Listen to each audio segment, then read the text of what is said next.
Okay, so let's call to order the March 31st, 2020 special meeting for the Tipp City Board of Education, and we will start with the Pledge of Allegiance. Okay. Ready?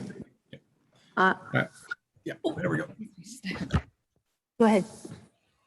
I Pledge allegiance to the flag To the flag of the of the United States of America, and to the to the republic republic for which it for which it stands, one nation Under under God, God, under God, indivisible. indivisible, liberty and justice for all. well, that was interesting. That was weird. Okay, great. Dave Stevens, do you want to take roll call? I sure will. Okay. Awesome. Mrs. Dunaway, Here. Mrs. Dahl, here. Mrs. Heatherly. Joellen is not on. I apologize. I missed her. What time is it? Oh, sorry. Yeah. She's Mrs. Zakor. here.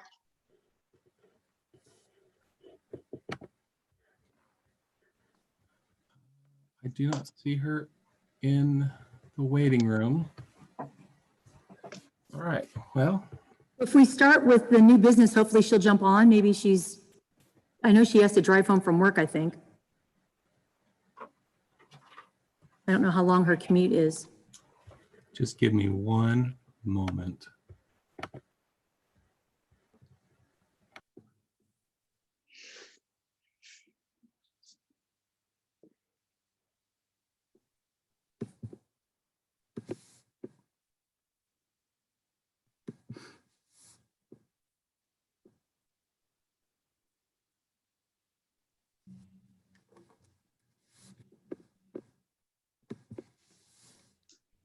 So while we're waiting, I'm just going to inquire. I mean, we see the board meeting room, but are you now able to switch over to actual your board document? I think he's on the phone trying to call Joellen, so he might not be able to hear you. Okay. Give him a second, sorry.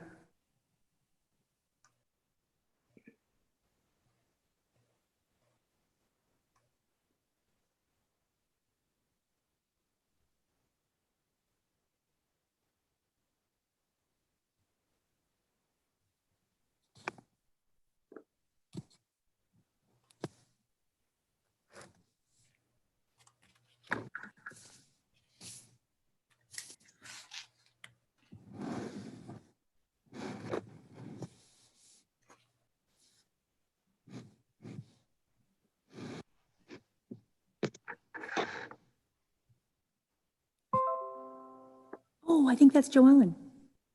No, actually, Someone got an email. Bummer.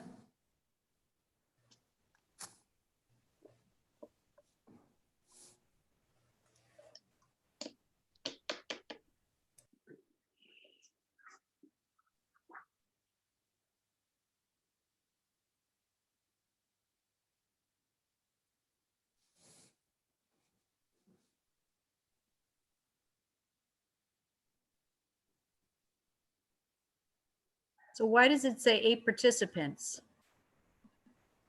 There's 4 board members, Dr. Kumpf, Mr. Verhoff, Dave Stevens, and Liz. That's 8. Oh, okay. Oh, hey, that's you, Liz. So it should say 9 when we're all here. I counted Dr. wrong. Kumpf, I had to minimize my Zoom meeting and then open the board docs like separately next to it. I don't know how else. Popping on. Did you get a hold of her, Dave? Oh, great. Here. Everybody looks fabulous. There she Oh. is. And last but not least, Joellen Heatherly.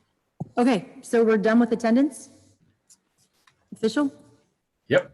Okay, great. Simon Patry's here. Oh, Simon, I apologize. And Zakor. Here. Please forgive us, everyone. This is the first time we've done it. Right. So did you call all 5 board members? It's official? We're all here. Okay, great. So moving on to new business. Is that Dr. Kumpf or is that Mr. Stevens? Who's handling the? Let's see. member participation in meetings via electronic or telephonic means. Okay. Greta, that would be you to do a, So now just help me find out, I hit that little minimize, but help me get it back into board docs so that I actually have, if you hit Alt Tab on your computer and hold down the Alt key while you click your Tab button, you can see all of the programs that you have open right now. okay. And if you tap the Tab key one at a time, you'll scroll through your windows. All right. Well, how about, I don't want to accidentally schedule off here. Let me, I do have this piece here. So item A, approval of resolution allowing board member participation in meetings via electronic or telephonic means. I'll move. I'll second. Thank you, Corinne and Teresa.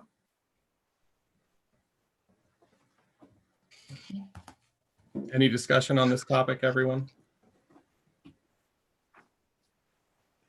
I'll just note that we're passing this resolution just to make sure that currently our board policies state that we have to have meetings together and we need to all be in attendance for votes to count. However, during this time with the COVID-19 crisis, the legislature has allowed us to be able to use electronic and telephonic means to meet together to conduct the business of the school district.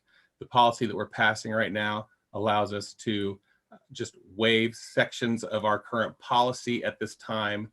And this, I believe this is just a temporary measure. Let's see. Correct. Actually pull it up. I think there may be a, Well, we've gotten several emails on this last week. yeah, okay. It says that this cannot last past December 1st of 2020 within the resolution. So. Wow, they took it that long. Okay. Okay. If there's no further discussion, Dave, go ahead and call for a vote. Okay. Dahl, Yes. Dunaway, Yes? Heatherly, Yes. Patry, Yes. Zakor. Yes. Motion carries. Moving on to old business. Dr. Kump, is that you or me? Do you want to read that or do you want me to? I can if you'd like. Go ahead. Approval to rescind March 16th, 2020 board action to continue to accept open enrollment students from adjacent school district for the 2020-2021 school year as per board policy 5113. I'll make a motion. I'll second. Motioned and second. Dunaway and Dahl. Heatherly and Dahl. Oh, sorry about that. I thought it was, Was that you, Teresa? Did you motion? No, it was Yeah. me. It was Joe Ellen. okay, doesn't We're good. matter. Just go ahead and call it back. Any discussion on this or just go on through? Well, I just wanted, the one discussion point was at the March 16th, 2020 meeting, we did not have votes from the full membership of the board on certain items. We had several important items on that agenda, and I believe it warrants a full vote by the entire board. Therefore, we recommend the board take action to rescind the actions and revote as a full board this evening. And point of clarification, I guess without this passing, the legal effect of the vote that took place at the last meeting is that open enrollment continues as it has in previous years. Is that correct? That would be with a clarification from our attorney that did some extended research on that about abstaining votes and how that fits into the picture. Yes.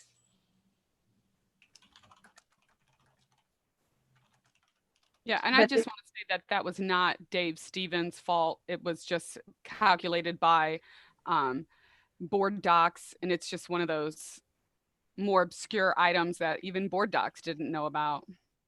I think because it's probably not very often that there are 4 board members present versus 5. And then when the votes got put into the software that reads the Roberts Rules votes, it came out the way it did. I Is would that agree. a fair statement, Dave Stevens? Yeah, I've learned much more about it since then. So Board Docs, when I contacted them, they currently have the software set up that it will look for a full board majority, which is a 3 out of 5 in our case. Anything that doesn't have 3 out of 5 yeses will automatically fail. However, according to the Ohio Revised Code, not all items being voted on require a full board approval or a full board majority of 3 votes or more. And so this is one of those instances, things that would require a full majority, the three votes would be the issuance of debt, the purchase or the sale of property, payroll items. All of our payroll items have to have 3 yes votes. And so this one, however, just requires a simple majority of the votes. And so what occurred at the last March 16th meeting, we had 2 yeses, 1 no, and an abstain. The abstention vote does not count as the number of votes cast. So we therefore had a vote of 2 yeses versus 1 no. The yeses have it, so that would have been a majority vote. So so that technically it did pass, although we did state in the meeting that it was a failure because that's how Board Docs was presenting it. However, we all know better now. And so in the future, we'll just have to tell Board Docs it's wrong when it tries to tell us something failed when we know it didn't.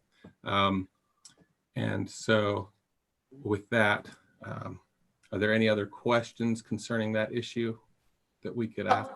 Go ahead, Teresa. Oh, not a question, but we did send the letters out too, correct? Dr. Kump, when did those letters go out? The board meeting was on Monday. And when did those families receive, or when did we mail the letters?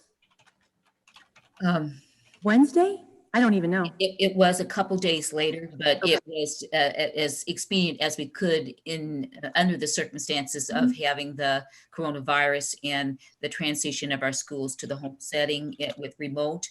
But yes, we did get those out rather expediently afterwards. And that was to alert parents so that they could be making arrangements and plans and make sure that if they needed to submit paperwork to other districts or even private school, that they would be able to get their names on a list. So that did occur. That doesn't mean that we couldn't send another letter out if other decisions were made, but that did go out to our parents because that was the action from that board as it had been interpreted at that time. Sure. And I'm guessing, was it like 30 to 33 families approximately, something around there? Yes. Okay. All right. Any further discussion, anyone? Okay. Well, I don't know if this is the appropriate time, but I'm confused. We're voting to rescind. What are we doing? I'm sorry. Yes, we're voting to rescind the action that the vote that was taken at the March 16th meeting. The And incorrect vote, the Yep. incorrect. so Okay. that is completely off the books if this motion here passes, and Mhm. then we move forward. And It then. just voids that action. Pardon? It voids that action. Yes, correct. That's correct, Joellen. Thank Just to you. clarify, it's not correcting an incorrect vote. It's undoing what was done, Correct. regardless Yeah. of where it's at. Yeah, okay. Right. So kind of like It's kinda starting hard- a clean slate in a sense. Okay. It's hard to understand. I understand. Yeah, it's complicated. We're rescinding something that, yeah, it's hard to explain and understand. Anyone else? Questions? Mhm. Go ahead, Dave, Okay. for a vote.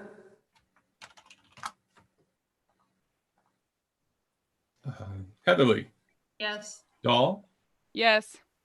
Dunaway, Yes. Patry, No, Zakor. Yes. Okay, motion carries.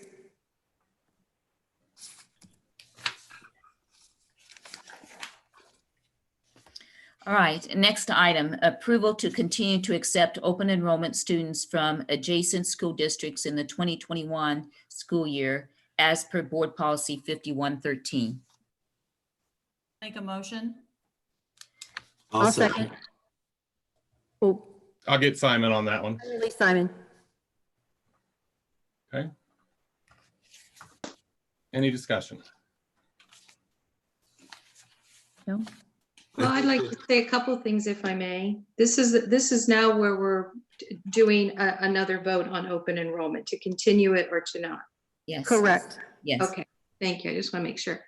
I was really taken back at how many families have responded to the incorrectly announced discontinuation of open enrollment. And I was very impressed with the families who have open enrolled or are presently open enrolled, and saying that they never saw it as a guarantee, which is why some of the families took the initiative to move here because they value the Tipp City education so much. And that other families, upon this falsely announced, if you will, open enrollment, that they're in the process of moving, which really, it just really impressed me, their commitment to our schools and to wanting to stay a part of that school, the schools. And so I just wanted to say that, you know, that just really touched me, because I've heard a lot of people, you know, that maybe are open enrolled but haven't moved here, or from the families that don't have open enrolled kids, you know, and you hear the arguments back and forth, a lot of different directions. But I just wanted to say the families that have open enrolled and are moving here or have moved here as a result, to guarantee their place, I thought was very telling of how much they value being a part of this community and the education. I think it makes a strong commitment to staying with the schools and the community. I'm finished. I'll Well, just add that since we are in such uncertain times and we don't know the future of what's going to happen with education, and that's really compounded since the time that we talked about this last, not knowing the outcome of the ed choice bill, and who knows where that's even going to go. Given that, I think exercising the option to keep open enrollment is the right thing to do for our district. I know that there can be parameters placed on the number of students that are openly enrolled, and that can all be controlled by the superintendent. If it's okay, I have some questions, Madam President. sure. I guess it's probably questions for the administration. Okay. The first question is if the open enrollment doesn't pass, how much do we lose as a school district in funding? For those students that we receive funding for, contiguous open enrolled students, we receive $6,020 annually for that student. Currently, according to our foundation settlement report from the state of Ohio, that is a total of $395,000 for this school year at this time. Go ahead, sorry. I was just going to say, if a student were to say leave the district and go somewhere else, then their FTE, which is their full-time enrollment percentage, would go down, and we would not receive $6,200, the $6,020 for that student because they weren't here the whole year. So, and the next I've got about 5. The next question is that. Hang on, Simon, do you mind if I comment on that, the 395,000? Because I found a website where it's basically breaks down the costs of what it is specific to Tipp City, not just generically Ohio. And that says it costs $10,283.19 to educate a student in Tipp City schools. So if you go off that math, we're not losing $395,000 because we would be losing $4,000 per student for every open enrolled student. So I like your question, Simon, because there's always been, I just always feel like the answer has never really been fully discussed. So. I'm sorry, what's the source of this information? Oh, it was, shoot, it's on. is that the CUP report, Teresa? The CUP report from 2019. Yeah. Yeah. That's an overall average for what it costs to educate a student. if we were to end open enrollment and then make decreases in teacher levels and cut back on what we're spending, yes, you would see some savings, maybe not 395, but if we didn't make any changes to any of our education levels in staffing and what we're providing to the students, you would actually see the CUP report amount would increase because you're teaching less students for the same amount of money. So we'd have to actually make some cuts to make up for the loss of the revenue from the open enrollment money. So, Or it could be presumed that students who live in the district are enrolled in the district. Right? It doesn't mean that open enrolled students wouldn't be replaced with newly enrolled students who have moved into the district. That's the part of the equation that we can't really predict. true, that's correct. If we had more students move in, that would replace revenue. However, due to the state share index that we currently have for Tipp City, it's about 40%. All of our students should receive $6,020, but the state takes the wealth of our district and uses that against us. And so they say that our wealth index share is only 40%. So you take 6,020, multiply it by around 40%, and you're only looking at just a little over $2,000 for every student that lives in the district that comes from the state foundation funding. And where does the rest of the money come from? That comes from the property taxes of the businesses and the citizens that live here in Tipp City. Well, David, if I may follow up on that, and I don't mean to cut Joellen off, so she's not finished. I'll wait. No, I'm done. Okay. I'm not though. I had 5 questions. But may I just follow up to Dave's comment about the other part of the equation that affects our overall income? It's my understanding, as it's reflected on the CUP report, is that it's also the amount of resident students living in Tipp City that are not attending our schools for whatever reason. And just open enrollment alone, the CUP report, or excuse me, this was on the ODE Tipp City report card, we had 51 students just in that category alone exiting our district. And with that goes dollars. And so my comment would be another part of this equation in balancing these numbers, kids coming in and kids coming out, is to ask ourselves, what can we do to keep the kids that live here, to retain them? What are their reasons for exiting? For example, is it bowling? You know, maybe this is an opportunity to look into why we're losing kids out of our district and how can we build a better service and product to retain them and those dollars. Yeah, that's a good point, because 51 students leaving our district is. And that's just in that one category. That does not account for the Peterson scholarships. That does not account for STEM. That's just, you know, open enrolling and going to a different place, because there's other categories. Okay, Simon, let's go back to you. Yes. So I have about 4 other questions. The second question I had is, right now we have a certain percentage or certain number of students that are open enrolled as a result of a contractual obligation that we have with our teachers. Is that correct? That's correct. And then we have a certain number of students that are open enrolled as a result of outside the faculty or the staff or whatever the agreement we have. Is that right? Yes, that's correct. And if we don't have open enrollment for adjacent school district, do we lose all funding for all the students, including the staff, or just the ones that are no longer coming? That would also include the staff that have students attending that are outside our district. So we're losing about 400,000 roughly, give or take, not including any considerations to the CUP report, just as far as what we're not getting. And how many students are we talking about that are beyond what we're contractually obligated to provide our students? So we're talking about Go ahead. about 30 to 32. Yes. So let's just say 32. So if I'm dividing 400,000 divided by 32, really those 30 students are giving us 12,500 each. Because if we don't have them, we lose all of it, correct? Yes. Correct. And on top of that, then we're educating how many without any money coming in? For this, Getting 53. yeah. 53 staff. Yeah. Okay, so about 33 over 12 grades. I know it's not a perfect distribution. Is that what we're looking at? Yes. That'd be over 13 grades, kindergarten.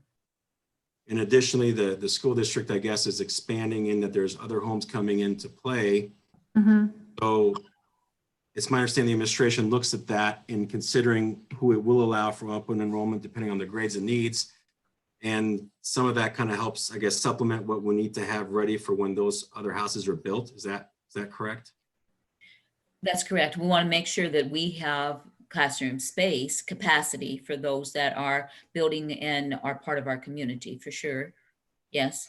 And Dr. Kumpf, I guess, I know that you're no longer the superintendent, but based on that, if we were going to do open enrollment, as a superintendent, would you anticipate suggesting that we reduce our teachers or keep them the same because the community is expanding? Well, I would recommend that we maintain our teachers. One, because with the 53 students that will be here for this upcoming year, when you spread 30 or 32 students over 13 grade levels, you're not looking much more than 3 students per grade level. And so I know it's not an equal distribution, but it would not make a difference of whether you would or would not have a teacher fulfilling a position at a grade level. So just in light of that, I would see no need to reduce staff in light of our enrollment. But the other aspect would be that, yes, as we have housing grow, I do not see us reducing our staff at this time, so that we would be able to provide, once again, the teacher ratio and the support for instruction that we've come to accustom that we value in our community. And then I guess the last part's not a question, but my own personal feelings into this issue is that I know a lot of the families that do open enroll, and I share Ann's statement related to that they are good families that are open enrolling. I think that they're providing an added benefit to the district, and that it's helping allow our Tipp City alum parents bring their kids back home to the school district, even though they may not be able to live in district, have to live maybe in Troy or just an adjacent school district. I think that the quality of students overall is beneficial to the school district, and they're obviously going here to invest in their education. And so I think because of the money and everything else, I think it's a good idea to continue open enrollment. May I interject a Hang on. different? Okay. Hang on for 1 second. Corinne has been trying to Oh, get, sorry. no, you're all right. You didn't know. I read the chat. Corinne, are you there? Yeah, I just put it in the chat so that I didn't interrupt anybody kind of like, queuing up to ask a question. Thank you, Simon, for your questions. Those are really good and had a lot of clarification. I just have a little bit of further clarification. If we use the Cup Patterson as just an average, I know grade levels change, but if we just say on average, it cost us $10,000 to educate one student, allowing that there's difference amongst the grade levels because of the things that we offer in the high school look different than the things that we offer at the elementary and middle schools. But if we just say it's $10,000 a student, and we receive $6,000 from the state for open enroll students, we have been running a deficit for each open enroll student every year. It's a $4,000 deficit that is subsidized by the taxpayers in Tipp City. I have always been super supportive of open enrollment because I see it as a vote for Tipp City schools. However, there have been a very active attack on this school board for a vote that it is what it is. And to see the other members that I serve on this board with attacked on social media was heartbreaking for me, because I know each and every one of us around, well, I wasn't gonna say around this table, but around this town now, we care about our students and we care about our staff, and we don't make any vote lightly. And I was just horrified at what I saw taking place on social media, especially during a a national crisis where people are on edge and they're worried about their jobs and their families.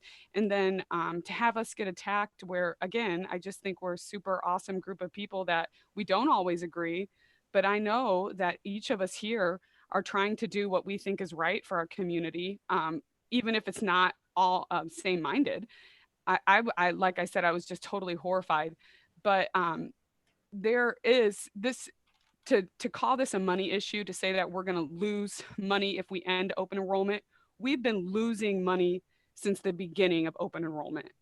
And that is a fact, because every student that comes doesn't pay for themselves. Our taxpayers subsidize that.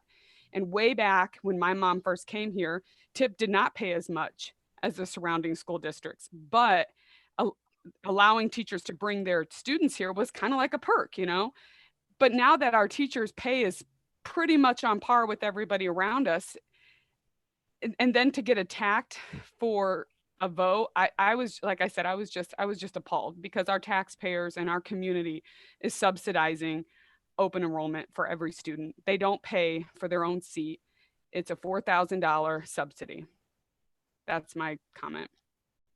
And follow-up question to your statement, Corinne. When you say it's a $4,000 subsidy, are you including the open enrolled student that were contractually obligated to allow to open enroll? Yes, I am. Okay, so then if we were only, so really what we're doing is then we'd still be subsidizing those individuals For a year.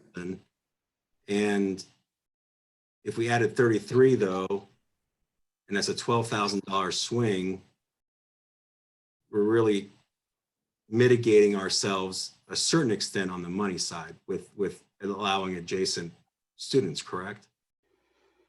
I mean, I don't really know how you, if you're trying to quantify this into a money thing, if we can stem some of our losses, maybe we can stem some of our losses, but I think that trying to make this a money vote is the wrong vote to have. Well, one thing is to Simon's bringing up the money. And if we do have, according to the CUP report, 51 students leaving, I've always suggested that we do exit interviews with families. Just, hey, what made you want to go to Troy Christian, or what made you want to go to CJ, or, why did you go to Vandalia? If we have exit interviews with these families that come to us and say, we're no longer going to Tipp City schools, then we will know, is it academic? Is it bullying? What is the reason? And then keep in mind, those families still live here. They're still Tipp City voters. We're trying to build a $49 million school, and we have 51 families who are sending their kids to other districts, but they're still our community. So it's important to get that information from them, because maybe those students could come back. And the other thing is, if we are building a $49 million school, which is what we currently have, planned, I don't feel like it's right to raise the taxes for our seniors when we have 83 kids coming here under open enrollment.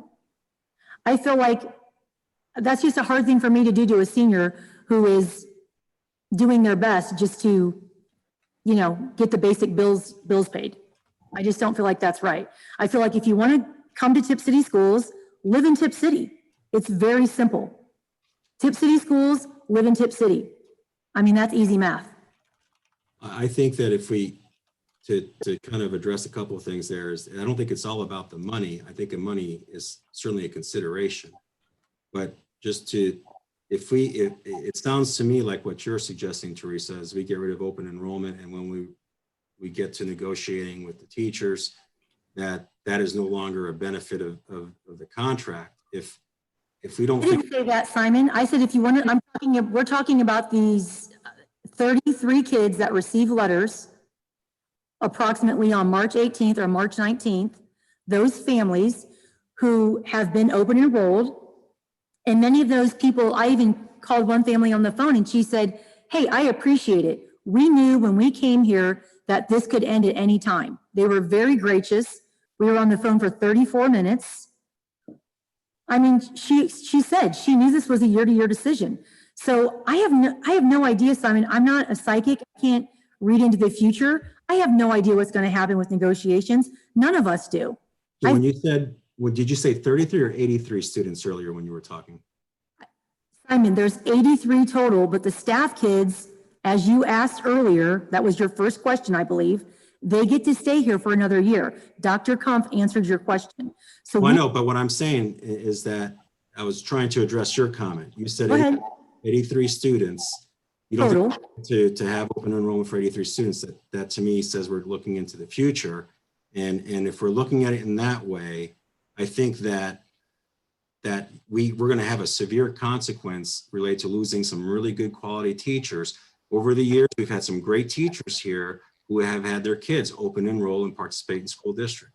And I think that we need to think about that, is that if we're going to, I think that has to be considered now. If we're going to continue doing that, which I think is a great idea, because we want to lose these good teachers, then we need to think about the fact that then we're losing money that we otherwise would get. And that price doesn't make sense to me at that point, that we lose $400,000 for 33 students, even if we're losing money per student. 4,000, according to the CUP report. Even if we're losing any money to this, if we're going to want to maintain the quality of teachers we have, who may be here because they're allowed to open enrollment, if not, they may go to another school district, then I think that we need to think about that, because it's allowing the extra 33 or 3 per class is helping us subsidize the subsidy. So let's look at this for, oh, sorry, go ahead. May I say something? Go ahead. I didn't mean to cut Simon off. Go ahead, Ann. You've been waiting. Yes, I have a question, and then I have 2 follow-ups, but I would like to respond to Simon's comment, because the implication that unless we allow open enrollment for teachers, therefore we're not going to have good teachers in our district, is something that I just can't readily buy into. It's kind of supposition at this point, because there's a lot of schools. You look at Centerville, Oakwood, they don't have open enrollment. Now, granted, I don't know what they have worked out with their teachers, but I'd like to believe that good teachers will, you know, that it's not just because their child is here, it's because they're really committed to the Tipp City schools. They like the culture.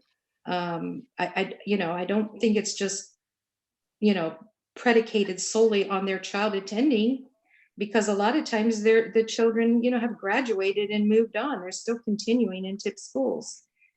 But my question is, and then I want to follow up with 2, I think, very important comments to all this. We got the financial component. Okay, we don't have the financial component. But one of the finances we're not talking about is CCP classes. And if we have open enrolled students participating in our CCP classes, who pays for that college credit? Does anyone know?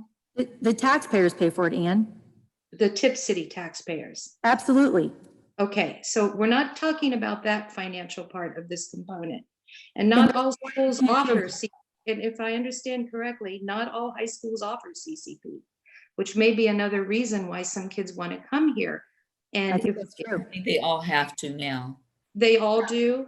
Yes, isn't that right, Mr. Stevens? I believe so. Yes. We were ahead of the curve, though. That is true. And But even if it is, I don't know. If I could Yes. If go I could ahead. interject there, yes, it is a state mandate that we offer CCP classes. So all school districts across the state have to offer CCP. Okay, is it a state mandate that they all have to offer the same extent of CCP classes? Yes. I think if they want to attend a school, they can go.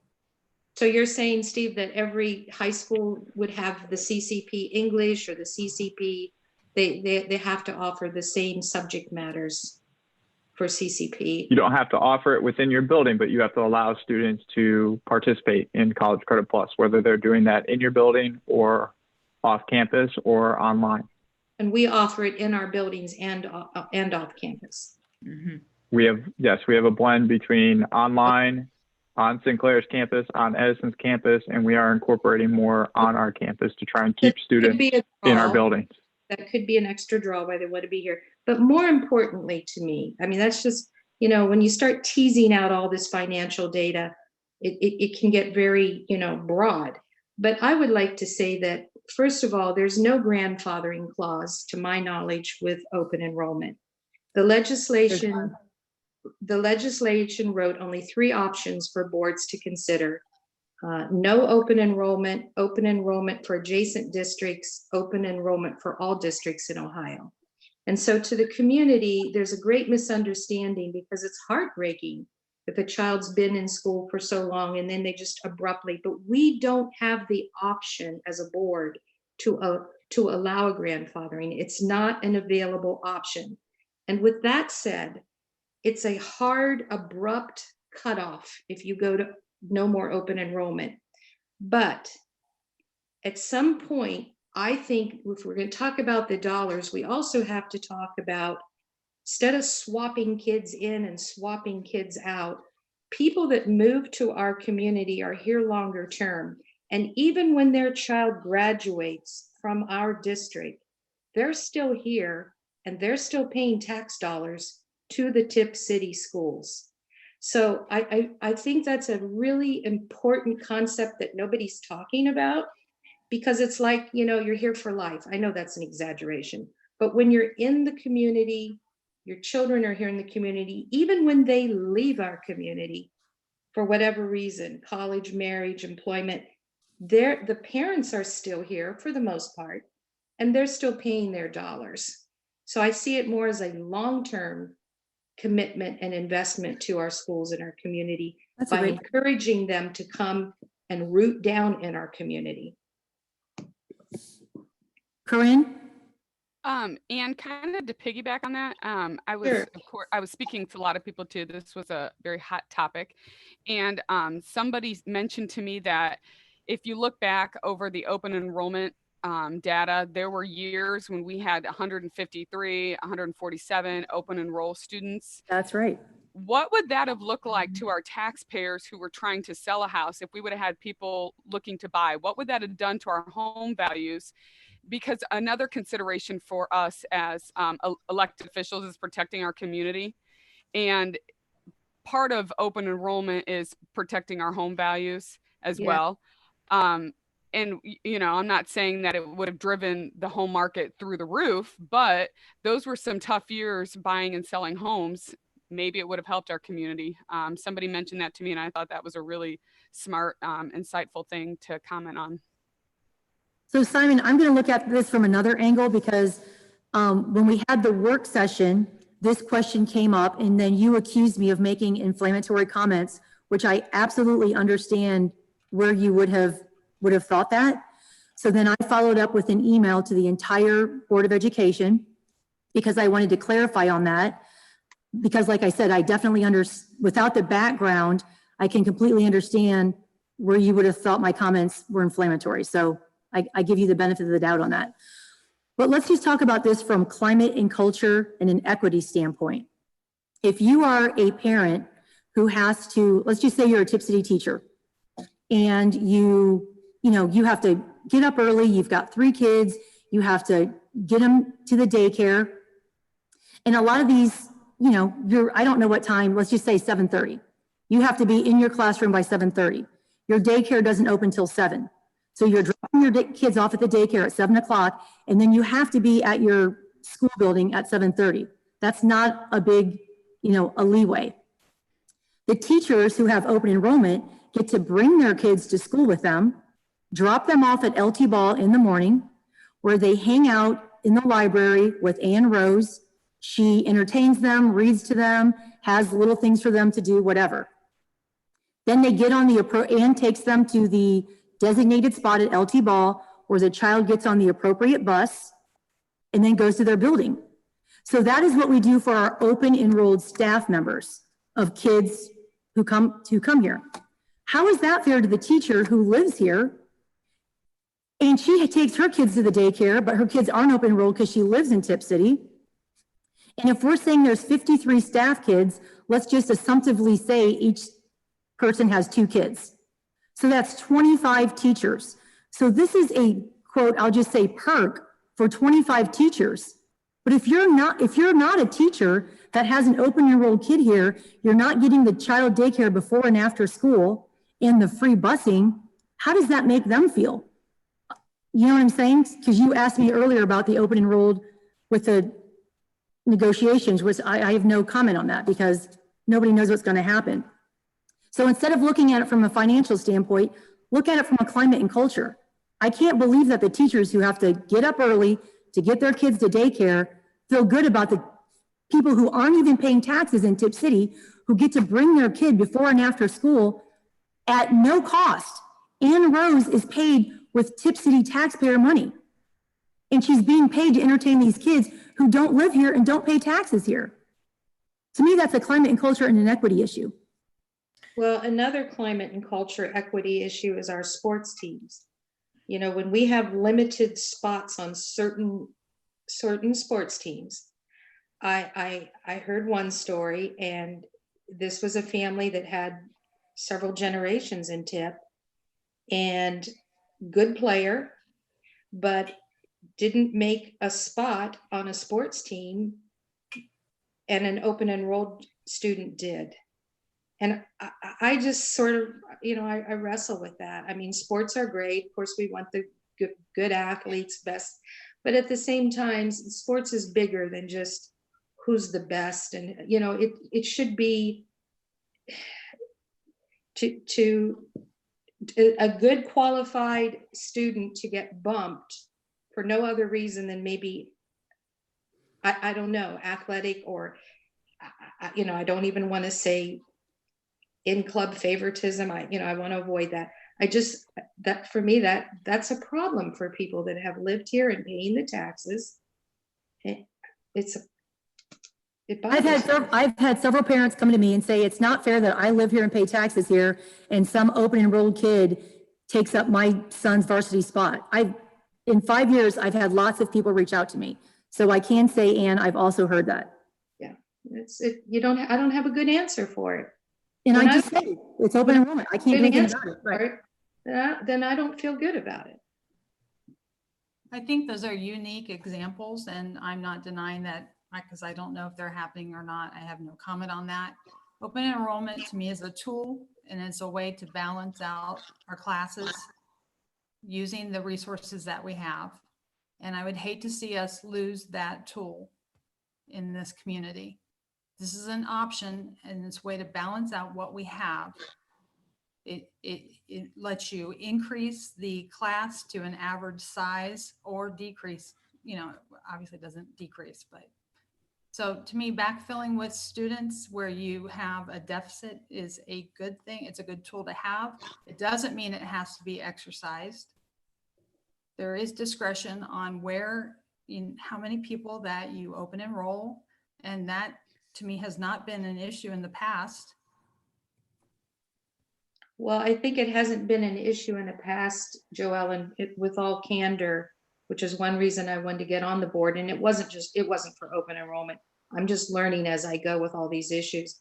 But the reason I think maybe it wasn't an issue in the past is because this is a very sensitive subject. And I don't know that the boards in the past have been willing to open up this dialogue and really review it from both sides. Well, yeah, look what happened to me over the last 7 days. I mean, nobody wants to be attacked on. So just because something wasn't reviewed, my opinion doesn't mean, it ain't broken, don't fix it. I think it wasn't reviewed because it's a touchy subject. It is. And this is a new board that's willing to dive into these conversations and have them. I'd like to add a few comments. One, I'd like to say first that it was extremely unfortunate for our board president to be placed in a position where on social media that there were unkind statements and things that were said that were extremely hurtful and made for a difficult situation for her and her family as they were sorting through that. And I think in general, whatever the issue is, I request our community to, if you have questions, call and talk with someone or ask a conference with someone, have true dialogue about something. That's the way we handle things and work through things. Second, I want to say that open enrollment, particularly in the last few years, I think it has been, it's been handled in an aspect where we have looked at what our numbers are at each grade level and what is our capacity, and that we do not extend what we don't think is available space. I work diligently with the principals to see what space is still available at that grade level. And ultimately, I understand that we can have figures about what we get for our state funding, what someone that's open enrolled is able to bring to our district, and then also what a CUP report says. But when a CUP report looks at it, it looks at all students, all needs, all supports. And so, not to say that, you know, as we get open enrolled students, of course, we're going to be taking care of them. But I think we have to look at that in a larger aspect about it's all costs that are put in there. And the aspect that certainly when we look, if we only have one open spot, that's all we put in. And if we have classes, and right now we don't because we're filling in, but if we have classes that would happen to be smaller, we are able to, we're still going to have the lights on, we're still going to have the cost of the furniture, all those kind of things are there, you know, our electricity, that those costs are set. And whether, and even our staff, if we have a staff member and they have 20 instead of 22 students in a classroom, we could have the additional 2. I know we don't really cut it quite that close because we never know when we're going to have a move in or when, once again, with our building, but I do think that we can look at grade level by grade level and determine if there is space for students. I also think when we talk about the bigger picture, and I understand what Mrs. Zakor is saying about, you know, boards that are willing to look at tough issues and take a stance and make a decision. And that's strong. That's strong when a board's willing to do that. But I do think about, we talk a great deal about mental and health wellness. And I think that for the families right now that are the 30, because we already know the 53 are coming, the 30 students, that for those families, this is a very stressful piece. And that's one of the reasons we did get those letters out quickly, because we need to have them to have time to think about what will be their solution to this problem. But I do know, I have of late now had several people reach out, and they are very concerned, and they do have that several of them are in the upper levels, and they just want so badly for them to be able to finish here. They have been here since kindergarten or 2nd grade, and this is all they know. This is their school. This is their school district. And I know we can say, move here, and I moved here. That was important to me. If I was going to be an administrator here and have a leadership role, I wanted to be part of this community and be here. But I know that for some families, there's other things that play into it. Maybe both spouses, maybe a husband and wife, that maybe Tipp is the middle point and they're both coming from different directions and they're both traveling to their jobs. I mean, each household has its own circumstance. So I just think it is a complex issue, a very complex issue. Right. I just wanted to clarify something, Dr. Kumpf. I wasn't implying that all 53 staff members, you know, bring their kids here every single morning. How many kids get dropped off at LT Ball in the mornings? Is it 10, 20? Do you have any idea what that number is? With Ann Rose in the I would say in the area of 8 to 10. What I will say is I know that this has been I'm sorry, I don't want to talk on top of you. Go ahead. I know that the example that you give, that you had shared something similar to this in the past. And I want to be honest in that I think that this had been something that did occur. I know that after the last time it came up, I went directly to Mr. Vagatus and asked, because I had asked particularly, I said this school year that this cannot be a continued practice, even out of the goodness of Mrs. Rose's heart. It cannot. I'm not blaming her. She's a sweetheart. I mean, she is. And that's why it comes easy for her. But he, once again, indicated to me he had no teacher in his building that had complained of a concern about it. And he also said that he did not observe that occurring, and that students were staying with their parent more in their classroom. So I did follow up after the last time we had this conversation. Right, but so I just wanted to make it, I wasn't saying that there's 53 kids running around LT Ball. I mean, you know, obviously, you know, a lot of teachers, you know, they have their own daycare, and sure. But my point was, to the teachers who aren't doing it, it seems like an unfair perk. And, you know, and it is a problem, because I've had parents come to me and say, why do the teachers bring their kids to school? They're running around the building, they're in the hallways, they're loud, they're disruptive. You know, and I'm not, even if it's one kid, if it's one kid doing that, they just basically ruined it for everybody, so to speak, right? Yes, and once again. And it's a liability. It's a liability for the school, because if those students aren't supposed to be in there, that becomes a liability, a district liability. So I guess there's two things. One, I feel like this vote is going to be on the 32 students, because the 53 are in for the year. And Correct. the other piece is that I have gone to the principals directly, and not just to Mr. Vagatus. You know, I went to Mrs. Smith. I meant different ones that I know that they have children of that age that do come with them. And they said that they had been very explicit and that they saw no problems in their buildings for this school year. So, Right, but no teacher is going to go tattle on another teacher. I mean, right? They're not going to do that. They're going to go to a parent. You know how it works. They're yeah, going they need to go to the to go to a parent. or they need to come to me. So, yeah. I'd just like to say a few things. The first is I do find the attacks on President Dunaway to be distasteful, and I said so on Facebook, and I made sure to reflect that I don't reflect the opinion of the board, and this is only my opinion, but I felt that their characterizations of President Dunaway were unfair and inappropriate. And I think that that's important for the community to understand, is that just because I don't agree with President Dunaway or other members of the board on certain issues does not mean I don't respect them and respect their opinion. And I think that I would also encourage and dovetail the comments made that people should be making statements appropriately with professionalism and courtesy. I think that the comments made, obviously inappropriate, show how emotionally charged this can be for some people. And I know that we had a few bad players here, but I also think that we should think about that, is that we shouldn't let 2 or 3 people or whoever the number was reflect upon the others who didn't make those comments and exercise polite conversation to relay that they felt this was important to them. And I did have a few families, one member, I've texted them and asked them for permission to reveal their name here. But this individual has a child that attends an open enrollment. I know her and her family very well. Her father is from Tipp City. She's from Tipp City. They have a lot of family in Tipp City. She works in Tipp City. They reside just outside of Tipp City. She's extremely active in community organizations. One of the organizations has provided scholarships to the school district. Her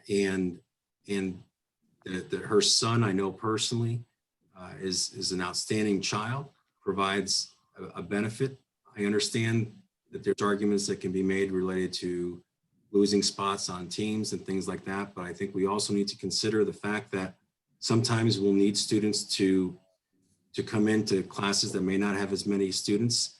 This allows us to subsidize that cost, and we may be losing money overall, but I think it's a good thing, especially if those students are bringing in good students that have higher academics, et cetera, in that they help elevate all of us and elevate the school district as a whole. I think that it's very important to remember that while it may cost more overall, when you consider the 83 students to have them here, that we are, for better or for worse, we're stuck with a contract, or we have a contract, depending on your view, that provides that 50 or so students are coming regardless.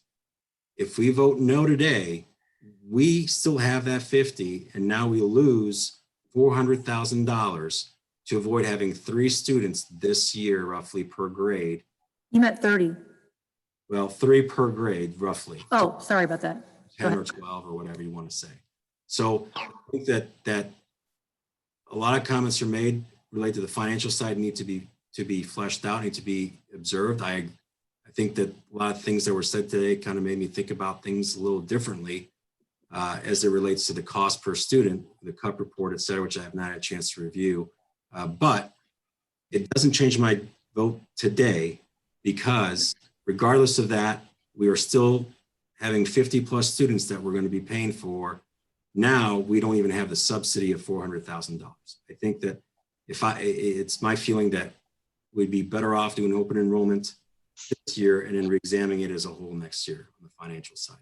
But I have one final comment on that, Simon. regardless of the financial side, I feel that we have a lot of great students there in open enrollment, a lot of good families. I know of at least two that I'm personally friends with their parents and have met their children and didn't realize they were open enrollment until some of them until this happened. Some of them I knew, but I think we're going to be losing some good quality families. And I'd urge us to think about that. Simon, one thing that I've brought up, I seem to bring it up every year. I did not bring it up this year, shame on me.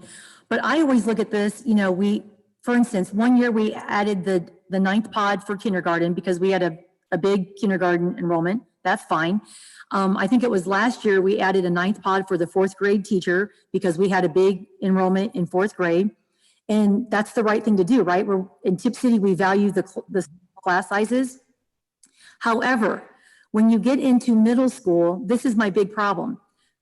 You know, that we handled kindergarten, we handled 4th grade, but then what does that look like at the middle school level? What does that look like at the high school level? And one thing that really concerned me was we had 31 kids in an algebra class. 31 kids in an algebra class is way too many kids. And it happened to be one of our biggest, and it actually still is, one of our biggest class sizes. So it's great to take care of it in the kindergarten, you know, level, in the 4th grade level, but what are we doing to help those 31 kids who all had to be taught algebra? I'm not sure, but I can. Go ahead. Were there any open enrolled students in those big classes? Yeah, that's my point. Yes, that's my point. And they still are. It's this year's sophomore class is the class that I'm speaking of specifically. So I just felt bad for the kids who live here and pay taxes here, right? Because we value those small classrooms in Tipp City, say 21 students, but yet we put 31 kids in an algebra classroom. That's just really unacceptable to me. So I just wanted to throw that out there. I'm sorry, we added math position to the high school to address that need. No, that was a remedial math thing, Joellen. Well, to address issues. The catch-up year. To address issues in math, we added a position to the table of organization because we had a number of factors and made an academic decision about adding staff to the high school in math for that reason. Not just at large class size. There were a number of factors that were considered that I recall. So that makes my point even more valid. So the reason why we had to add that catch-up year of math at the high school was because we had the 31 kids in algebra. Those 31 kids who had algebra were getting the full experience that they should have been receiving had they been in a classroom with 21 kids. So yes, we did add that kind of, call it, I don't even know what, Mr. Verhoff's on here, he could maybe help, but I forget what we called that teacher that we added to that level. So that makes my point even more valid. We should never have 31 kids in an algebra classroom. It makes no sense. I'm not a teacher, but right. But I'll in that classroom. When we look at the open enrollment, and I'm pulling out a sheet that had been provided as a handout at one time, that it does show, I believe that the sophomore group is 220 students. That is a larger class. That's the class I'm talking about. 31 algebra kids have. But we have 7 students that are open enrolled in that. So, I mean, once again, that reduces it some, but it does not solve a 31 student in an algebra class. A lot of that scheduling, a lot of it's what they call special situations where they're in band and they may be in choir, or they're in, maybe they're in certain AP courses, and however that falls, that then a certain grouping. Now, an algebra class, they're not going to be in some of the more advanced AP courses that same student may or may not be. I don't know what it is, but it is an element of the scheduling. And it sounds like more absolutely could and should be done with that, because in Tipp, we do not prefer having larger classes, because we know that the student teacher ratio does make a difference in the quality of the education and the support they're able to receive when they are learning. And so, Dr. Kumpf, with that 31 student algebra class, do we have any idea how many of those were open enrolled of the 7 that would have been added? Absolutely not. I mean, it's not something that 3 couldn't years be done. ago, yeah. It couldn't be done. I mean, that it could be done by drilling down to that class, looking and see exactly which section that was, and then looking back at open enrollment without knowing who the teacher is, what class, and that sort of thing. I mean, that can be done and can be brought to the board. Even it could be generically placed in a Friday board update for this Friday if that's important and you'd like. It was 3 years ago. We don't need the information. Don't waste your time. It was 3 years ago. I mean, Well, I mean, I think if we're using that as a reason why we shouldn't have, it's important to understand that, because I guess the way I understood on open enrollment, Dr. Coughlin, correct me if I'm wrong, is that one of the primary reasons to have it is that your class sizes will go up and down depending on the district. Sometimes you have more 3rd graders than 2nd graders. Sometimes that size will require that you have an additional teacher to keep up with that class. And so then you either have a temporary teacher, you'd be laying people off and back on. And so the open enrollment then allows you to then maintain continuity, institutional memory, et cetera, processes, the quality of education, and then allows us to then get some money for that when we have classes that are smaller. Is that the way that's supposed to be done? That would be correct. It does allow us to have the continuity with our staff, that if a particular grade level is running 15 students less than what we usually try to stay very close to the 200 mark. And if one would be below that by a dozen students, whatever the number might be, then we would really look at, and certainly it depends on who applies. I'll have to say our 2nd grade class is one of our smaller classes that's coming through. And interesting enough, we did not have very many applications at all. And that's just how that happened. We would have been able this last year to have approved some more in 2nd grade because we do have the space, but we do not have the applications. And so if you had a class that was higher in number, you still have the discretion to say, well, we're not going to accept any open enrollment students for this class because it's too big. That's absolutely correct. And nobody gets grandfathered in. So just because, let's say we have a big influx of sophomores because of a housing development for some reason, if you were a freshman coming to the sophomore class as an open enrolled student, you wouldn't be automatically grandfathered in. If we had the needs of the community exceeded those or exceeded the spaces that we have available to keep the classroom size the way we like for open enrollment, would we accept open enrollment and grandfather them or just reject them? Well, I hear what you're saying, and in the upper grades, you're right. At any grade, if our local enrollment came to the capacity, we definitely would look at that and we would have to decline and say no, because it is a year by year. I will qualify that though, that those will be very, very hard decisions. They are for each and every student because them and their family, they want to be here. But as students, if they've been here since kindergarten or 2nd grade, and now they're a junior and the number happens for one reason or another, we've had houses being built, and maybe we had 8 of those families had a junior. So, we've already got an increase in a number of that size. It would be a very heartfelt decision to decide whether a junior could not finish their last 2 years because we'd be up a bit. Yeah. The other thing I'll have to say is when you get into, I know that we were talking about, like, for example, in algebra class, that we don't want the numbers to be so high. We want it to be a good instructional size. But Right. we have classes in both the middle school and the high school that sometimes when you have a number that's slightly over 200, because the way it's divided out, you still may not have classes that are exceeding the level that we are comfortable with. Now, the one that she spoke of, that would truly be an exception and not a best practice in our terms.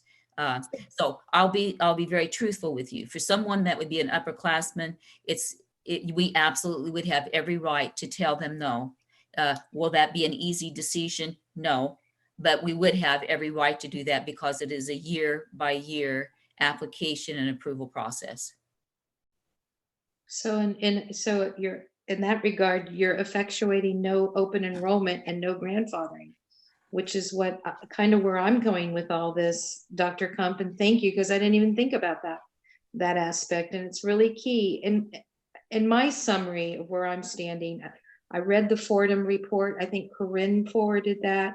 That was awesome, because open enrollment started out to help children in the Super 8 districts of Ohio, Cincinnati, Cleveland, Yeah. Columbus, Akron, Youngstown, Canton, Toledo, the kids that were being left behind for whatever reason in their educational advancement. It was designed to allow those kids to go out to the burbs a little bit more and get maybe a greater opportunity. Then what happened over time, it became a numbers game. It started to become swapping. My X number of children leave from my district, so we're going to bring X number of children in from your district. And don't forget, the kids that come here, they're sucking dollars out of the district they're coming from. So if we're having kids from Troy, Troy's losing that money. They're our neighbors. If they're coming from Bethel or Vandalia, they're losing that number. They're our neighbors. It's a swapping game.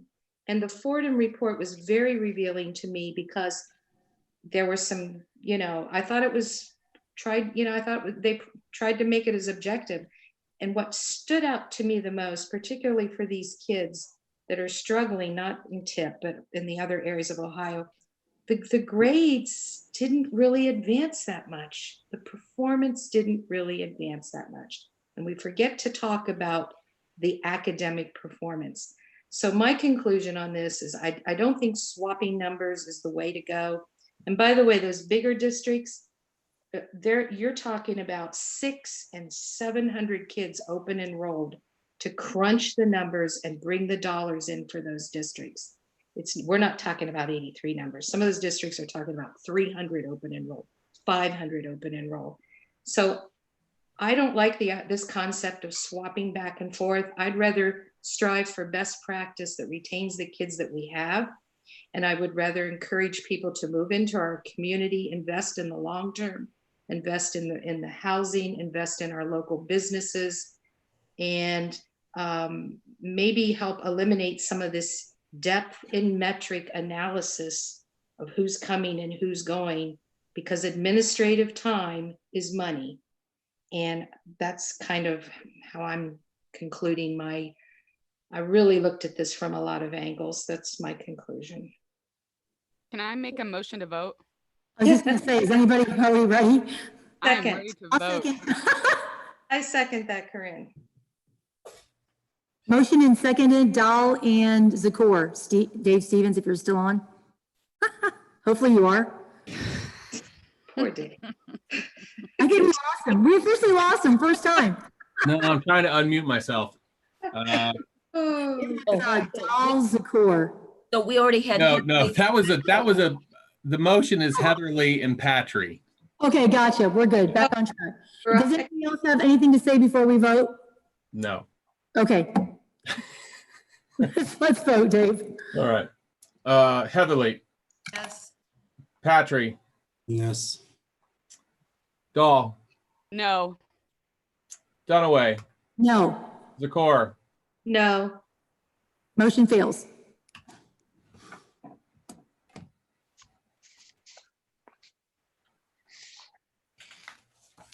right. Item C, Dr. Kumpf. All righty, our next item is Lean Six Sigma, rescinding that as well. Approval to rescind March 16th, 2020 board agenda to contract with Lean Six Sigma to attain the Yellow Belt, Green Belt, and Train the Trainer certification for Tipp City schools, as per the agenda. I'll make a motion to rescind the vote. I'll second. Dahl and, Heatherly and Dahl. Motion in second. Any comments? Any discussion? Ready for a vote? Heatherly, Yes. Dahl, Yes. Dunaway, Yes. Patry, No. Zakor. Yes. Motion carries.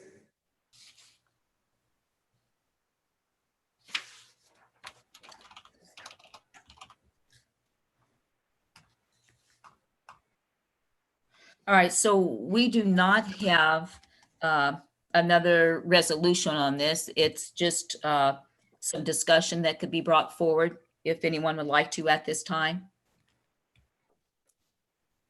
Greta, I'll go ahead and state that, so the Lean Six Sigma contract, we reached out to, what's his name again? Seth Hummel? Yes, Seth Hummel. Okay. We reached out to Mr. Hummel and talked to him about the dates because of the current situation that we're in at the moment. Not really doing much except sitting in rooms, but we reached out to Mr. Hummel and he did state that he would revise the required due dates for payments. And so the contract, if we were to come back with the Lean Six Sigma, the dates that you see in the original contract state that the first payment would start as soon as this contract is signed. And then the second payment would be due on August 1st of 2021 of $10,000. And then the $3,000 would start. But now we've got those pushed back so that the first payment wouldn't start until the next fiscal year. And so all we're doing is just spreading out the timing of the payments because the training costs $20,000. The supplies, when the students start taking those classes, are $3,000 a year. So that's just the only change that we have. So I'll interject that I know one of the comments, or as I recall, that thought about giving it more time and not to rush the training. But the training that was set up is how that they are doing that with area districts for the trainer when they're not doing entire staffs. They're just doing the grouping that will be working with the students and then some support staff knowledge and some of the administration with that.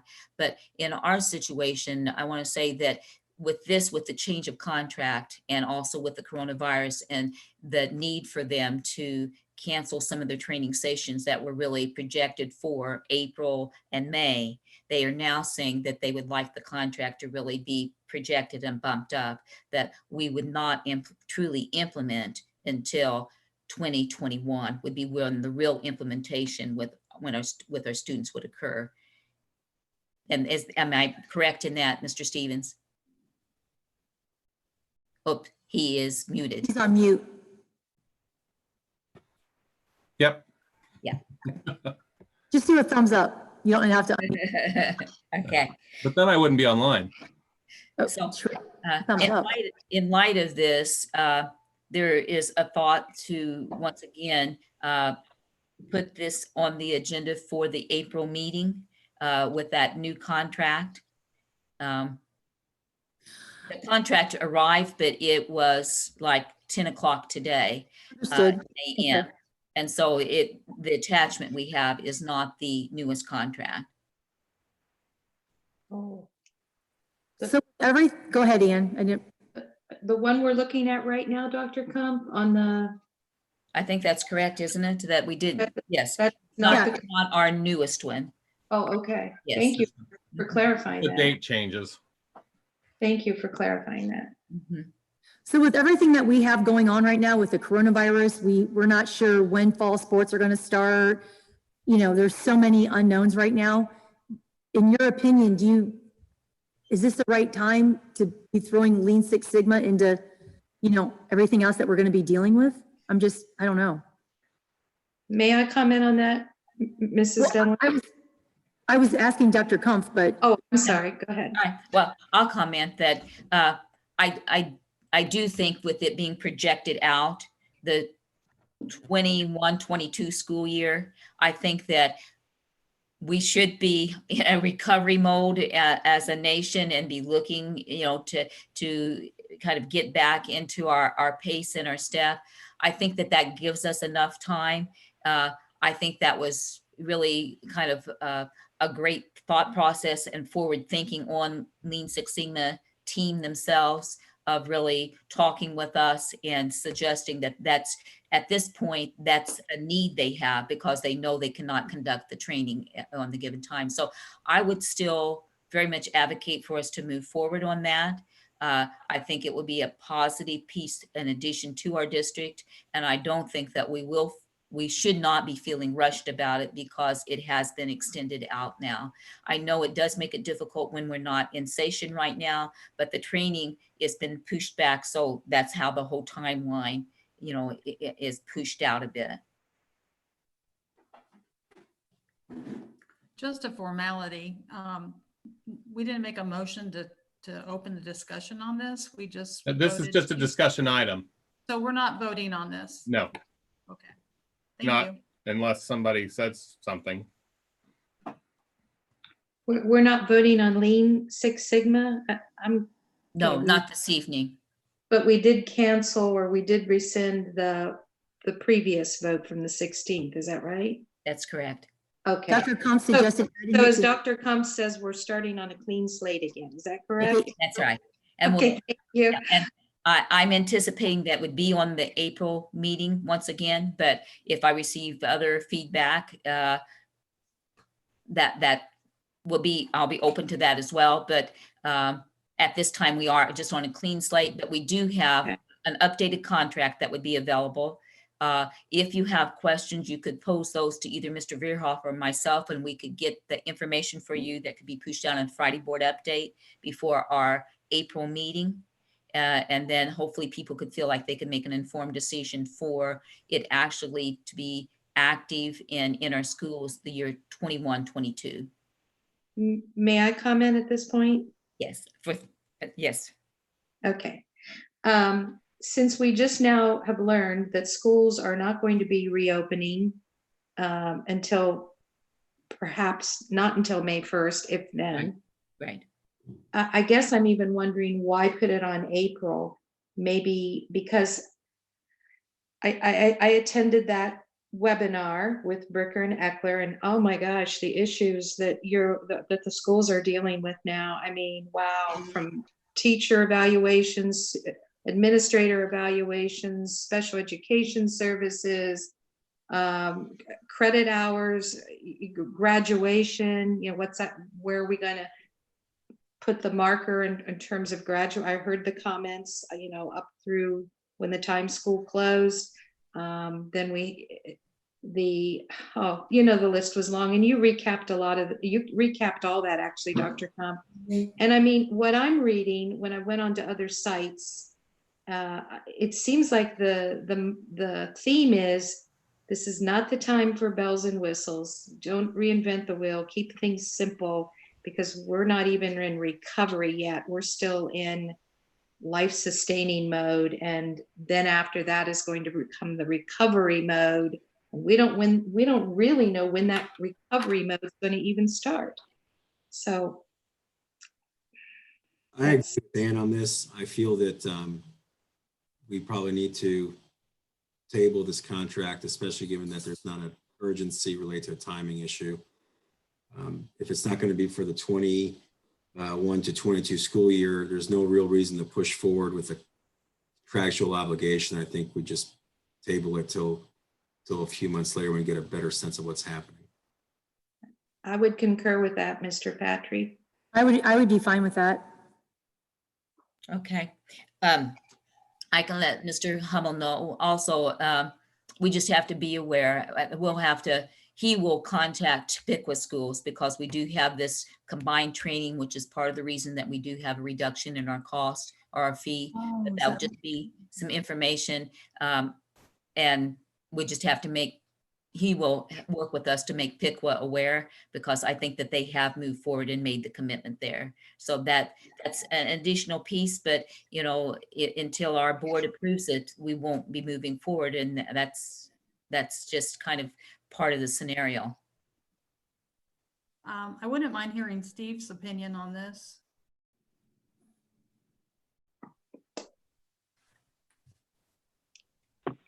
You haven't heard enough of my opinion. No, just on the specifics of this topic as far as the timing to move ahead or when. I'm comfortable with the board's decision to table this and see how things progress with the start of next school year. That would allow us to build things throughout the next school year. I can still be having conversations with the University of Dayton on the Leadership Excellence Program and how that could still pair with this. I'm still exploring pre-apprenticeship options as well through Sinclair and Edison and partnering with other businesses throughout the community. So there are things in the work, but obviously we've got a crisis on hand that we need to deal with first.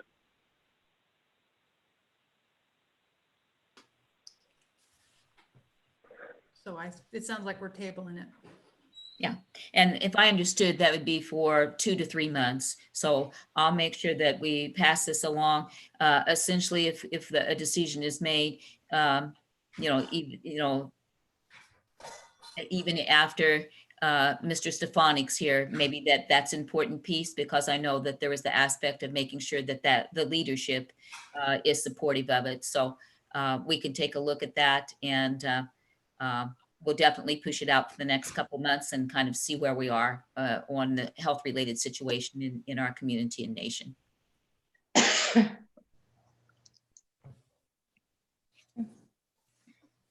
All right, our next item was, if we're finished with that discussion. We're good. Okay, our next item is the Meyer Distribution Center, and it's just an update. And Mr. Stevens, I'm not for sure, or who was wanting to discuss this once again. I can do that. That's not a problem. I don't know. I didn't have anything to say about it. No, I was just going to say that after the March 16th meeting, we had asked the city to make some changes to the proposed resolution and come back and talk and just provide us an updated document. I've spoken with the city manager, and he stated that the city is just going to wait out the waiting period. They're not going to look to do a waiver to waive the waiting period anymore. So they're just going to wait until the time period is up that they can move forward with Meyer and the construction. So, yep, nothing further to do on that. That's all I have on that. It's noticed sometime in January, is that right? I think January 31st is when it indicated that they had sent a notice to Hand delivered. Yeah, January 31st, they said they hand delivered a letter, correct? Okay. To the Board of Education, Correct. which I never received. And Right. It was hand delivered to somebody at the board office, but they said it was hand delivered to me, which was not correct. And Right. the official contract said it was hand delivered to the 31st to the entire board. There were a lot of discrepancies, Simon. And Well, I'm sorry, Simon, go ahead. after you, Ms. Zakor. Thank you. I just wanted to be clear because there were some comments after our March 16 meeting, and I didn't motion to sign the resolution as none of us did, simply because, and it just boiled down to one thing and one thing only for me. The dates that I was asking to acknowledge were just not correct, and I didn't feel it was appropriate or even legal for me to attest my name to something that I knew the dates were not correct for me. So that's why I didn't. That's all it was for me. Nothing else. I'm for economic development. I'm just not going to put my name on a document when I know the dates are inaccurate. Now, did we ever, Dr. Kumpf, Yes. follow-up question, forgive me. Did we ever figure out whether it was hand delivered to the board office? Yes, it was walked over to the board office, and it was provided to Mrs. Paul's desk. It was provided there. And I want to say that there may have been an agenda review or something that was occurring either that afternoon or the day after that, that's when it was provided to Mrs. Dunaway. So we And- do know that they effectuated service to the board office on January, what was it? 31st. 31st. Okay. Yes, I believe that is accurate. So I guess from a housekeeping matter, I guess if there's no harm in us recognizing, just for the record, that on January 31st, a letter was hand delivered to the attention of the Board of Education to the board office. Is that fair? Yeah, and so it was, my understanding, it was delivered to Mrs. Dunaway, but I don't know, when I look Well, at it. it was delivered to Carrie Prawl. It was delivered to Carrie Prawl, and then when I came into the board office for a meeting a few days later, I received it. Right. I don't know why they didn't just give it to me, call me, or my name was on it. Why didn't they just It was not email? delivered to me. I don't No, get it it. was hand delivered to the board office to the Correct, attention of Teresa Dunaway, Yes. correct. president, at the board Correct. office. And the date of delivery to the office, not to Ms. Dunaway, was January 31st, That correct? I don't know, because I wasn't there. That's to my recollection, and actually Mrs. Prawl would absolutely be the person to verify that. Pulling up my calendar. But you see, wait a minute, there was another document generated by Mr. Spring, and it was dated February the 13th and of 2020.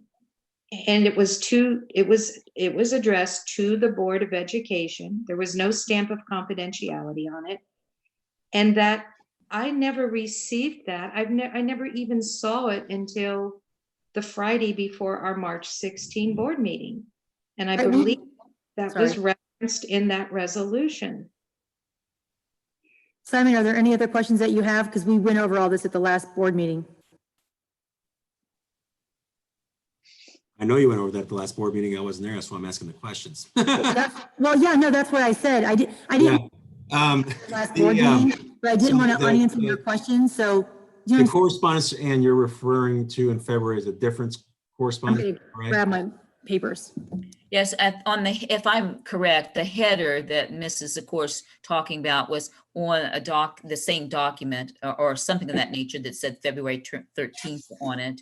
And I know that the dates were carefully looked at and there were questions about them at the last meeting. I have it. I just pull up my contract if we need it. I have it in my briefcase. I'm pulling it up right now, Yeah. what was presented to us.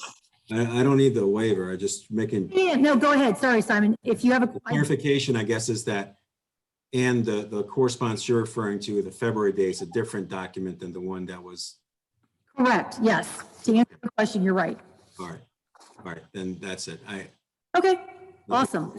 Yeah, two separate correspondences, Simon, if that helps answer your question.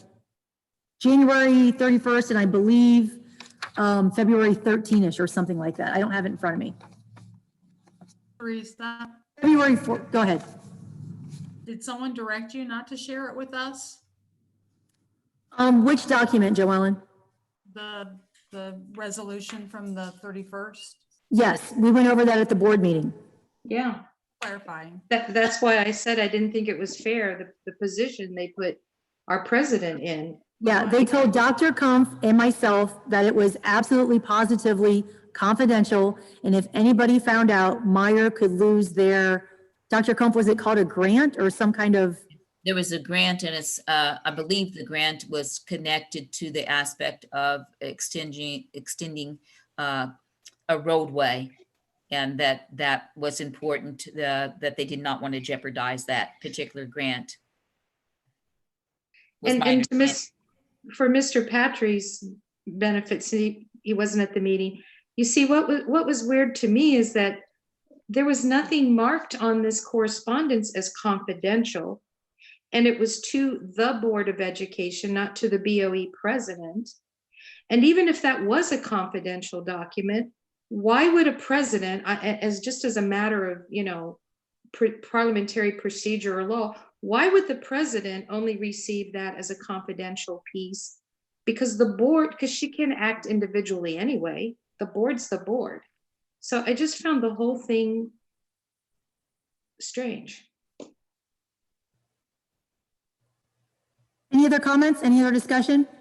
I make one comment. Sure. Few comments about me not being at the board meeting last time. I'd like to apologize for not being there. The reason I did not go is because I had a sore throat And I wasn't sure if it was the start of a symptoms related to COVID-19. I felt it was more responsible not to attend the board meeting than would be to go into tight quarters with you guys and expose you potentially to COVID-19. Thank you for that. I thought I emailed that to you before the meeting, but I guess I may not have done that. I think that came through just close to the beginning of the meeting time. I think we probably were bringing the board agenda up on board stocks and did not see that, Mr. Patrick. Sorry. No, it's my fault. I probably should have thought to do it sooner. Simon, we knew you weren't going to be there, but Dr. Kumpf and I didn't, I mean, it's your personal information. We didn't, do you know what I'm saying? No, I'm with you. I'm just making sure Sorry, I don't think everybody understood that I wasn't just blowing off my duties here. No, nobody's holding it against you or, I mean, gosh, I missed a meeting because I had a family vacation last summer or the summer before. It happens. I try not to, but I mean, you know, my family is important. Okay, anything else on Meyer? Anyone? We good? Okay, so that takes us to upcoming meetings. The next work session meeting will take place on Tuesday. Well, that's today. An hour ago. Well, yeah, well, it was supposed to be, wow, we're an hour behind. An additional, hang on, and now I'm popping up here. Sorry about that. Sorry, guys. Okay. An additional work session will take place on Tuesday, April 21st, 2020, beginning at 6 p.m. It says the middle school library, but obviously with the closing of schools till May 1st, it will be another telephonic meeting. There will be a public, we're not going to have a tour anymore either. We just need to update this whole thing. The next regular Board of Education meeting will take place on Monday, April 27th. It says the Board of Education, but it will be another online meeting just like today. And the location of board meetings along with the tour of the buildings is subject to revision, which obviously with the COVID-19, we're kind of experiencing that now. To the board members who are still on here, Dr. Kumpf, Dave Stevens, Liz, do we want to take like a 5-minute break if anybody wants to get a drink or anything like that and jump back on, or? Yeah, the link for the next meeting is different than this meeting. So I would suggest we all log off after we Pick a time, like adjourn. 7:15? Do we all want to jump back on at 7:15? Sounds good. That'd be fine. Okay, Thank you. thank you, everyone. Okay. We still need to motion and adjourn to. Oh, sorry. I motion to adjourn. I second. Oh, I mean- Dunaway, Dahl. Dunaway, Yes. Dahl, I think, oh, yes. Heatherly, Yes. Patrick, Yes. Core. Yes. Okay, 7:15, we'll see everybody back. All right, now I have to figure out how to close out of this meeting. Oh, here we go. Beep.